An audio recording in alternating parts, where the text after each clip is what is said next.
Assalamualaikum warahmatullahi wabarakatuh. Kami dari kelompok 6 akan mempresentasikan tentang manajemen perencanaan dan pengelolaan PAUD. Kami beranggotakan 2 orang, diantaranya Nindi Hoirunisa dan juga Nurul Hairiah Ulfa.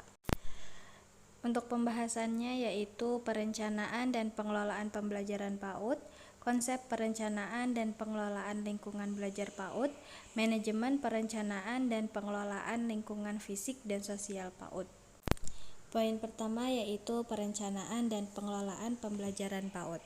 Perencanaan pembelajaran yang disusun oleh guru PAUD diantaranya program semester, rencana pelaksanaan pembelajaran mingguan, dan rencana pelaksanaan pembelajaran harian, serta memuat materi yang berisi 6 aspek perkembangan anak usia dini dan kegiatan pembelajaran yang lengkap.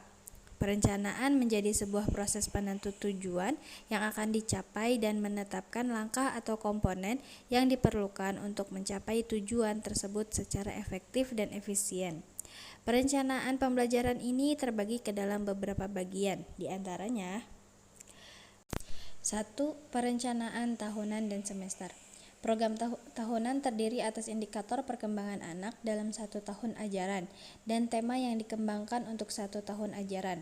Program semester merupakan program pembelajaran yang berisi jaringan tema, bagian pengembangan, tingkat pencapaian perkembangan, capaian perkembangan, dan indikator yang ditata secara urut dan sistematis. Alokasi waktu yang diperlukan untuk setiap jaringan tema dan dimasukkan ke dalam 1 semester. Untuk membuat program semester ini yaitu memerlukan dokumen standar PAUD, menjabarkan indikator, mengembangkan tema dan subtema. Dalam mengembangkan tema, kita perlu menyiapkan beberapa hal, diantaranya 1. Tema yang dihubungkan dengan peristiwa atau kejadian. 2. Tema yang dihubungkan dengan minat anak. 3. Tema yang dihubungkan dengan hari-hari besar atau spesial. 4. Tema yang dihubungkan dengan konsep pengetahuan, konsep sains, konsep pengetahuan sosial, konsep matematika, konsep bahasa, dan seni. Selanjutnya, menetapkan alokasi waktu untuk setiap tema yang dipilih dengan memperhatikan minggu efektif dalam 1 tahun. Yang kedua, ada perencanaan mingguan.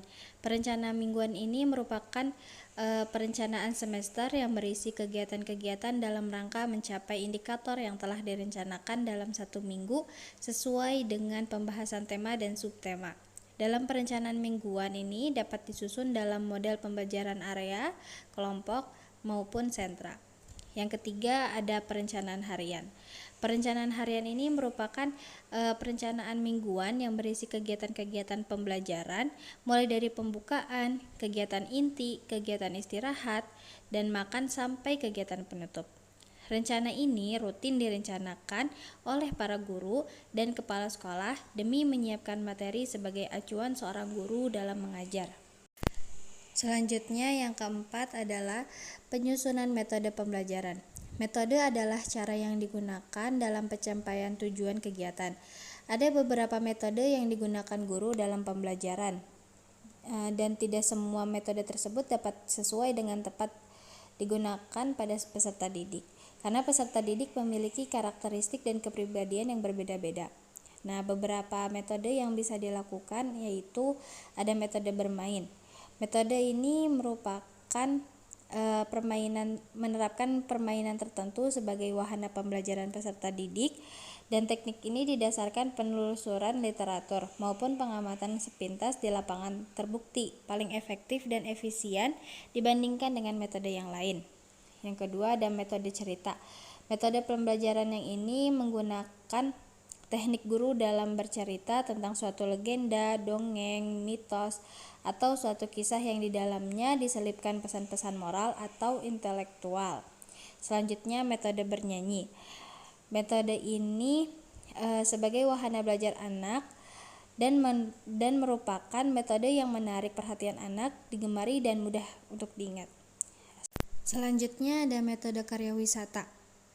Metode ini membantu peserta didik dalam memberikan informasi secara langsung, karena berkarya wisata merupakan mengenalkan tempat-tempat atau objek dalam pengayaan pembelajaran dan pemberian pengalaman belajar yang tidak dapat diperoleh di dalam kelas, dan juga memberikan peserta didik kesempatan untuk mengobservasi dan mengalami sendiri secara dekat. Selanjutnya ada metode demonstrasi. Metode demonstrasi ini menunjukkan dan menjelaskan. Dalam demonstrasi, guru menunjukkan dan menjelaskan cara-cara mengerjakan sesuatu. Mulai demonstrasi diharapkan anak dapat mengenal langkah-langkah pelaksanaan. Selanjutnya yang terakhir ada metode bermain peran. Metode ini melibatkan interaksi antara dua peserta didik atau lebih tentang suatu topik di mana peserta didik memainkan peran atau mendramakan. Selanjutnya ada pengelolaan pembelajaran. Pengelolaan pembelajaran merupakan proses mengelola kegiatan belajar mengajar yang meliputi perencanaan, pelaksanaan, dan evaluasi guna mencapai tujuan kurikulum yang sudah ditetapkan. Pengelolaan pembelajaran pada lembaga pendidikan anak usia dini membantu mengembangkan potensi psikis dan fisik peserta didik yang meliputi moral dan agama, sosial emosional, seni, bahasa, kognitif, fisik motorik, dan kemandirian agar anak siap masuk ke jenjang selanjutnya. Dalam mengelola pembelajaran, kita perlu menyusun dan mendesain pembelajaran. Desain pembelajaran dianggap menjadi sebuah pendekatan dalam proses perencanaan, pengembangan, pelaksanaan, dan evaluasi pembelajaran dengan memperhatikan perbedaan setiap peserta didik. Poin selanjutnya adalah konsep perencanaan dan pengelolaan lingkungan belajar PAUD. Menurut Eliawati menjelaskan bahwa esensinya lingkungan belajar merupakan suatu konteks fisik, sosial, dan psikologis yang dalam konteks tersebut anak memperoleh belajar dan memperoleh perilaku baik. Pengelolaan lingkungan belajar di PAUD diartikan sebagai suatu proses mengkoordinasikan dan mengintegrasikan berbagai komponen lingkungan yang dapat terfasilitasi secara baik. Sebuah usaha untuk mewujudkan suasana belajar yang efektif dalam mencapai tujuan belajar. Pengelolaan lingkungan belajar di PAUD mampu menstimulasi anak agar berpartisipasi dalam kegiatan belajar dengan optimal, agar pencapaian pembelajaran tercapai sesuai yang diharapkan. Lingkungan pada pendidikan anak usia dini harus direncanakan, ditata, dimanfaatkan, dan dirawat secara cermat agar dapat mendukung pencapaian hasil belajar yang telah ditentukan bersama. Lingkungan belajar dan ruang kelas memiliki peran penting bagi keefektifan pembelajaran anak. Tujuan pengelolaan lingkungan belajar adalah untuk mewujudkan situasi yang kondusif untuk memfasilitasi perkembangan dan belajar anak secara maksimal sesuai dengan perkembangan, baik di kognitifnya, fisik motoriknya, sosial emosionalnya, nilai agama dan moral, bahkan seni anaknya. Nah, selanjutnya ada faktor yang mempengaruhi lingkungan belajar dapat menjadi lingkungan belajar. Beberapa faktor yang mendukung dan menghambat lingkungan belajar yaitu 1. Tempat belajar yang baik, yaitu letak tata ruang tempat belajar, penerapan cahaya yang cukup, udara yang baik, dan adanya pengaturan tata ruang kelas. Yang kedua, ada media belajar yang tersedia akan memperlancar kegiatan belajar di sekolah. Yang ketiga, kedisiplinan belajar dapat melatih siswa agar terbiasa menerapkan dalam segala tindakan atau kegiatannya. Yang keempat, ada kebersihan lingkungan kelas dan sekolah mampu membuat nyaman dalam proses belajar serta menjaga lingkungannya menjadi bersih. Selanjutnya, prinsip-prinsip lingkungan belajar di dalam ruangan. Yang pertama, ada kesesuaian dengan usia dan tingkat perkembangan anak. Alat main yang ditata dan akan dimainkan anak seharusnya sesuai dengan kemampuannya, tidak terlalu sulit yang menyebabkan anak frustasi dan tidak terlalu mudah yang menyebabkan anak bosan dan tidak tertantang. Yang kedua, keselamatan dan kenyamanan. Lingkungan sekolah dan alat main tidak membahayakan peserta didik dan tidak menimbulkan rasa takut atau khawatir. Yang ketiga, menarik dan dapat diperkirakan, yaitu alat mainnya harus ditata di tempat atau di rak sehingga dapat menumbuhkan gagasan anak untuk memainkannya dan mendorong anak untuk bereksplorasi. Yang keempat, ada kesesuaian dengan kegiatan pembelajaran. Penataan harus disesuaikan dengan kebutuhan kegiatan pembelajaran, seperti penataan sarana untuk pembelajaran sains, seni, kreativitas, matematika, dan motorik, moral dan agama, serta bahasa. Yang kelima yaitu fleksibilitas, yaitu alat main bisa ditukar, dipindahkan, dimodifikasi, atau diganti pada setiap periode tertentu agar dapat disesuaikan dengan teman pembelajaran dan menghindari kebosanan. Yang keenam, perbandingan dengan jumlah anak. Alat main yang disediakan dalam jumlah yang mudah dijangkau anak untuk mendukung pengembangan kemandirian dan rasa tanggung jawab pada anak. Yang ketujuh, yaitu labeling. Semua alat permainan diberikan nama sesuai dengan jenis alat main. Dan yang terakhir yaitu kebersihan. Alat main yang ditata untuk dimainkan anak harus diperhatikan kondisi kebersihannya secara umum, misalnya dari debu, bau, jamur, lembab, dan lainnya. Selanjutnya ada prinsip lingkungan belajar di luar ruangan. Yang pertama ada keamanan lokasi. Ketika merencanakan sebuah tempat bermain, perlu untuk mempertimbangkan bahaya atau rintangan yang akan dihadapi anak ketika berjalan, berlari, atau bermain. Yang kedua, kemudahan mengakses, yaitu sejauh mana alat main itu mudah dicapai atau dijangkau oleh anak dengan aman, sehingga anak tidak mudah lelah karena jarak tempuhnya. Yang ketiga, pengelompokan usia, yaitu diperuntukkan untuk semua usia, maka penataannya harus menunjukkan pemisah tempat berdasarkan kelompok usia anak, atau bisa juga dengan memperlakukan jam main jika tempatnya terbatas. Yang keempat, peletakan mainan. Ini menjadi pertimbangan penting untuk memperkirakan keleluasaan anak dalam bergerak agar tidak terbentur. Yang kelima, jarak pandang pengawasan. Penataan alat bermain harus dalam jarak pandang guru untuk mengamati dan mengikuti kegiatan bermain anak, karena setiap penggunaan alat bermain di luar harus bisa dilihat dari tempat di mana guru biasanya mengawasi. Yang keenam, tanda usia atau pelabelan. Nah, ini tempat bermain diberikan tulisan mengenai peruntukan usia, peringatan, dan kemungkinan bahaya yang dapat. Yang ketujuh yaitu pengawasan. Dalam permainan di luar ini sebaiknya bisa memahami konsep bermain dan perawatan dari mainan tersebut. Selain itu, pengawasan juga harus melakukan pengecekan terhadap mainan yang rusak dan memastikan anak tidak memainkannya. Selanjutnya ada model penataan lingkungan belajar. Nah, model penataan lingkungan belajar yang ini adalah untuk anak usia 0 sampai 2 tahun yang sedang berada pada tahap perkembangan sensori motorik dan imitatif, di mana aktivitas yang dominan adalah aktivitas yang melibatkan gerak untuk mengenal lingkungan sekitar dalam jangkauan yang terbatas dan stimulasi indrawi. Maka dari itu, berikut karakteristik yang harus diperhatikan dalam tata ruang untuk anak usia 0 sampai 2 tahun.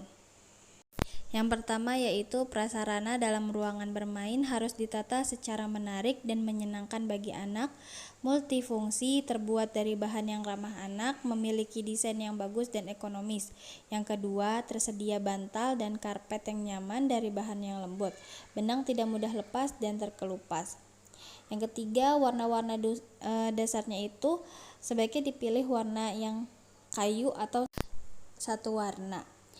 Dan yang keempat, memberikan keleluasaan gerak bagi anak, baik yang merangkak, berjalan, ataupun berlari kecil. Selanjutnya yaitu penataan lingkungan belajar anak usia 3 sampai 6 tahun. Nah, dalam usia ini, anak berada pada tahap perkembangan praoperasional yang bercirikan dengan perkembangan mengenali simbol-simbol bahasa, bermain peran, perkembangan sosial, kognitif, dan emosional yang semakin kompleks. Oleh karena itu, ruang belajar yang diperlukan anak untuk beraktivitas harus mengakomodasikan kebutuhan sesuai dengan tahapan perkembangannya, yaitu diantaranya 1. Prasarana dalam ruang bermain harus ditata secara menarik dan menyenangkan bagi anak. Yang kedua, furnitur perabotan serba mini, fungsional, sederhana, aman, dan nyaman bagi anak. Yang ketiga, warna-warna dasar furnitur sebaiknya dipilih warna kayu atau satu warna. Dalam pemilihan warna APE harus lebih menonjol dan terlihat dengan mudah oleh anak, warna atau seperti warna premier seperti merah, kuning, biru, dan digunakan untuk furnitur. Dan yang keempat, memiliki area yang lebih beragam, yaitu area bermain fisik motorik, area bermain seni, area bermain peran, area keaksaraan, atau kepustakaan. Materi selanjutnya yaitu mengenai manajemen perencanaan dan pengelolaan lingkungan fisik dan juga lingkungan sosial di PAUD. Materi pertama kita bahas mengenai manajemen lingkungan fisik. Menurut Barnawi dan Arifin menyebutkan bahwa manajemen lingkungan fisik di sekolah bertujuan untuk mewujudkan lingkungan sekolah yang aman, sehat, dan nyaman melalui pengelolaan seluruh sarana dan prasarana lingkungan di sekitar sekolah secara efektif dan efisien. Jadi, yang dimaksud dengan lingkungan fisik sekolah itu seperti halaman sekolah, gedung sekolah, ruang kelas, peralatan pembelajaran, dan polusi yang dari lingkungan sekitar sekolah. Jadi bisa kita katakan bahwa lingkungan fisik itu merupakan sarana prasarana yang disiapkan oleh sekolah. Adapun prinsip manajemen penataan lingkungan fisik yaitu yang pertama, penataan sarana dan prasarana dan kondisi di sekitar sekolah. Artinya, proses atau aktivitas penyusunan sarana dan prasarana serta kondisi di sekitar sekolah itu harus sesuai dengan fungsi dan kondisi sekolah. Penataan sarana, prasarana, dan kondisi di sekitar sekolah bertujuan agar terlihat rapi dan dapat digunakan secara efektif dan juga efisien. Yang kedua yaitu pemeliharaan sarana prasarana dan kondisi di sekitar sekolah. Bisa kita artikan sebagai kegiatan penjagaan atau pencegahan sarana prasarana dan kondisi di sekitar sekolah dari kerusakan sehingga kondisinya tidak siap atau bisa digunakan pada kegiatan pembelajaran. Pembelajaran ini mencakup segala daya upaya yang meneruskan diusahakan agar sarana prasarana dan kondisi di sekitar sekolah tersebut tetap dalam keadaan baik dan berfungsi dengan baik. Yang ketiga itu ada penataan dan pemeliharaan kondisi sekitar sekolah yang merupakan penyusunan, penjagaan, dan juga pencegahan semua komponen yang ada di sekitar sekolah agar kegiatan pembelajaran itu dapat berlangsung secara kondusif. Kondisi di sekitar sekolah sangat berpengaruh terhadap kegiatan pembelajaran di sekolah. Oleh sebab itu, penataan dan pemeliharaan kondisi di sekitar sekolah itu sangat penting untuk dilakukan secara efektif dan juga efisien. Yang selanjutnya itu ada manajemen lingkungan sosial. Menurut Cheng, lingkungan sosial sekolah adalah sesuatu yang merujuk pada semua unsur yang menyangkut relasi antara seluruh warga sekolah yang mempengaruhi efektivitas dan kenyamanan kegiatan pembelajaran di sekolah.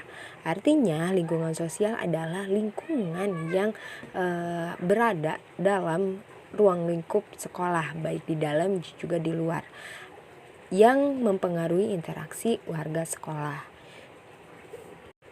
Warga sekolah di sini bisa kita katakan sebagai kepala sekolah, guru, staf, dan juga siswa. Untuk menciptakan pembelajaran yang baik, maka kondisi lingkungan sosial sekolah pun harus kondusif. Artinya, lingkungan harus mendukung terlaksananya kegiatan pembelajaran yang nyaman dan menyenangkan. Dengan begitu, pembelajaran akan mampu menghantarkan siswa pada hasil belajar yang optimal dan tercapainya tujuan sekolah. Faktor dari lingkungan sekolah itu adalah membangun relasi positif dan harmonis antara seluruh warga sekolah. Artinya, relasi yang baik dan harmonis di warga sekolah itu harus bisa meminimalisir permasalahan dan potensi konflik yang ada. Lalu, sarana dan prasarana pembelajaran juga memadai dan peraturan dan sanksi juga harus tegas dilaksanakan. Selain itu, relasi sekolah juga harus berkolaborasi dengan orang tua siswa dan juga sikap egaliter dan juga tidak diskriminatif. Nah, jadi yang dimaksud dengan manajemen lingkungan sekolah atau manajemen lingkungan sosial sekolah bisa disebut dengan kegiatan penerapan prinsip-prinsip manajemen dalam pengelolaan relasi yang harmonis antara seluruh warga di sekolah. Lingkungan sosial yang nyaman dibangun bersama-sama oleh warga sekolah sesuai dengan fungsi dan juga kedudukan masing-masing. Contohnya, kepala sekolah yang harus menjadi pelopor dalam memberikan contoh perilaku berbudi luhur dan juga senang bekerja sama dengan seluruh warga di sekolah. Dan juga ada guru dan staf yang turut memberikan sumbangan pada pembinaan kehidupan melalui sikap dan perilaku di sekolah, agar semua warga sekolah itu bisa diharapkan dan juga berkontribusi dan saling bekerja sama dalam mencapai tujuan sekolah dengan membangun relasi yang harmonis. Yang selanjutnya ada ruang lingkup lingkungan sosial sekolah. Yang pertama ada pembinaan interaksi antar seluruh warga sekolah. Interaksi di sini bisa berbagai macam, bisa dari kepala sekolah terhadap staf atau guru, atau antar staf dan guru, atau guru terhadap murid, ataupun antar murid.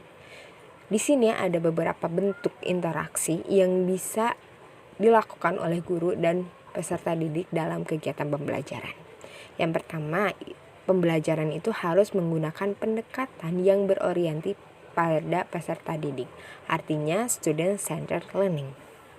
Maksudnya, dalam memberikan pembelajaran, guru itu harus menuangkan RPP dengan karakteristik anak agar peserta didik ini lebih mudah menyesuaikan dan memahaminya.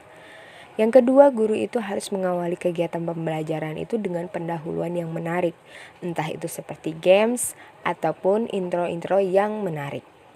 Yang ketiga, guru lebih memperhatikan kebiasaan peserta didik dan memberikan pelajaran yang dapat menambah minat belajar anak. Mungkin dengan cara memberikan tugas yang berbeda, atau menstimulus keaktifan siswa dengan kasus-kasus yang nyata, dan lain sebagainya. Dan selanjutnya itu guru bisa demokratis dalam mengelola kegiatan pembelajaran. Sikap permasalahan yang muncul dalam proses pembelajaran itu sebaiknya dibahas secara dialogis. Dan yang terakhir, adanya penghargaan guru terhadap partisipasi aktif peserta didik dalam setiap konteks pembelajaran. Yang kedua, pengelolaan komunikasi efektif antar seluruh warga sekolah. Strategi yang bisa dibangun di sini yaitu yang pertama, pengelolaan komunikasi dua arah yang secara teratur. Yang kedua, membangun dan mengembangkan kolaborasi antar seluruh warga sekolah. Yang ketiga, membangun dan meningkatkan ketertiban seluruh warga sekolah dalam program peningkatan mutu lingkungan sekolah. Teknik pengembangan lingkungan sosial sekolah. Di sini ada 4 teknik menurut Sari di tahun 2019. Jadi ada manajemen lingkungan sosial sekolah yang harus dilakukan oleh lembaga pendidikan. Yang pertama itu mengembangkan keamanan dan kenyamanan. Artinya pihak sekolah dan komunitas di sekitar sekolah itu saling menjaga aspek psikologis seluruh anggotanya, sehingga seluruh warga sekolah dan komunitas di sekolah itu merasa saling nyaman. Yang kedua, pengembangan keamanan dan keberlangsungan kultural. Hal ini bisa dilakukan melalui berbagai kegiatan yang selama ini dilakukan berdasarkan sistem nilai dan juga kebiasaan serta kebudayaan yang ada dalam lingkungan tersebut. Yang ketiga, mengembangkan lingkungan yang agamis. Seluruh warga sekolah yang terkait saling bekerja sama dalam penyelenggaraan kegiatan keagamaan. Misalnya, pengumpulan, pemotongan, dan juga penyaluran hewan kurban, terus pengumpulan dan penyaluran zakat, infak, sodako, ataupun perayaan hari-hari besar keagamaan. Dan yang terakhir, membangun lingkungan yang bersih, indah, dan menyenangkan. Nah, dalam membangun lingkungan yang bersih, indah, dan menyenangkan itu bisa melalui kerjasama dalam kegiatan kerja bakti, penyuluhan pola hidup bersih, penyuluhan hidup sehat, terus penanaman tumbuh-tumbuhan, dan lain sebagainya. Jadi kesimpulannya, dalam mengelola pendidikan, kita tuh harus bisa mengelola sumber daya manusia yang ada, yang kita miliki.